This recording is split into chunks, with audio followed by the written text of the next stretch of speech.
Codex explained everything you need to know.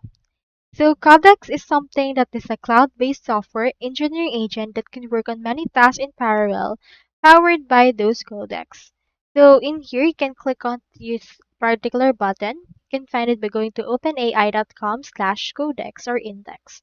Click on the destroy codex and from in there it should be able to show you how it would look like and how it would operate. So from in there just wait for this.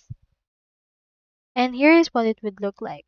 So Codex is only available for ChatGPT Plus, Pro, Business, Enterprise, and Educational plans.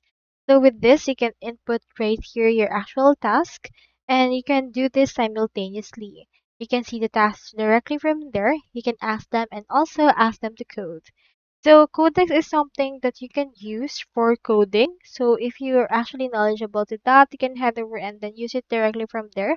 It's much more advanced and much more accurate. So that's all there is today, and I hope this video helped you out.